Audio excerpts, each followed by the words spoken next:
We're going to bring in Jennifer Coffindaffer, a retired FBI special agent. And Jennifer, first of all, thank you for joining us. Hi, Mitch. Nice to be here. So that is the country's top domestic law enforcement officer saying it's out of control. How extraordinary was it, given he was under oath and giving testimony, but how extraordinary is it for him to come that clean and say, this is out of control?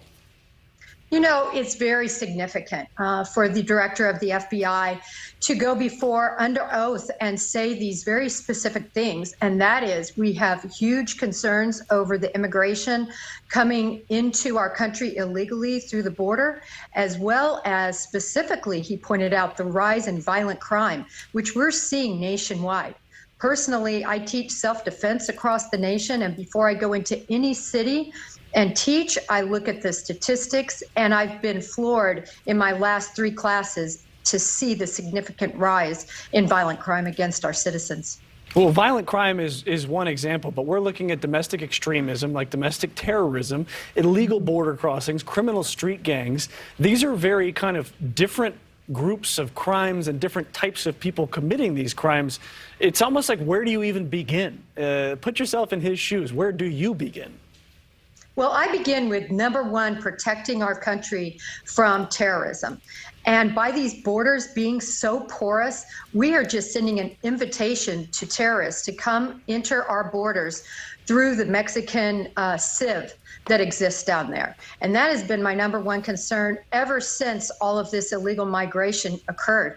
Obviously, we've got the guns coming in, we've got the cartel members coming in. It's bad, but it also allows for terrorists to enter in the same fashion. Now, you've got reduced bail laws. You've got many criminals that reoffend. We did a story on that yesterday.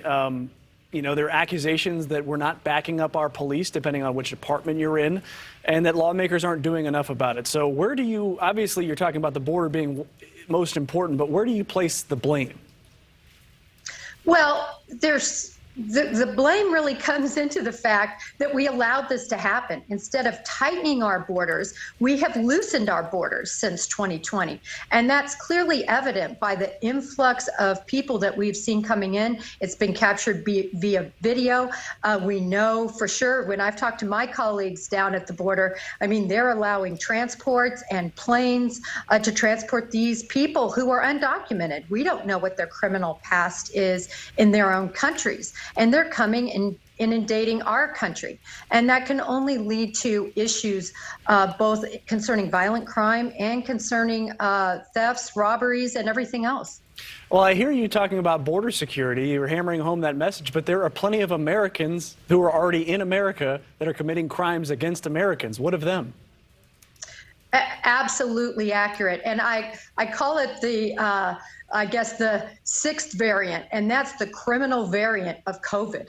In other words, you had people that were no longer working. You had people idly on their hands getting subsidized, but yet you see inflation through the roof. I remember taking a photo of a gas station where it showed $1.89 for gas. And now I'm taking photos when I was in Montana of $6 per gas. So just for citizenry to get around is difficult, and it affects the criminal element because they don't have money and they're prone to committing crime. The unemployment is risen. So you have all these factors that actually feed into these crimes being committed. Gangs are running rampant due to the problem with people wanting to get rid of police forces. I know personally, in talking to my former colleagues that are still on the force, that they are teaching reactive law enforcement as opposed to proactive. To give you an example, when I was with the gang unit, what we did was when we saw people out on the street corners at 2 o'clock in the afternoon, we went and we got their identification. We made sure they didn't have guns. We took contraband from them. We arrested them, and they were juveniles. We got them back to their homes or back into school. This is proactive, trying to prevent these crimes from occurring. Because of all the crimes against police now, the police are taking more of a reactive. In other words, let the crime finish, and then we'll go investigate. Well, and one of the reactions, it seems, by a lot of police officers out there is just not doing the job. And I'm not saying that they're derelicting their duty, but 600 officers reportedly retiring in Los Angeles over the last fiscal year. Seattle is losing more officers than it is hiring. And Chicago has lost over 300 officers. Dre Clark did a story last week about the mass exodus from the police department. So what's at the root of that? Is that just a lack of support from municipalities, or is there something deeper here? Oh, to risk your life getting paid $50,000 a year with, little community support now, with no support from the municipalities, with being sued, it's difficult to want to be a police officer in this environment where the police are being portrayed as the bad guys because a few bad police officers did bad things.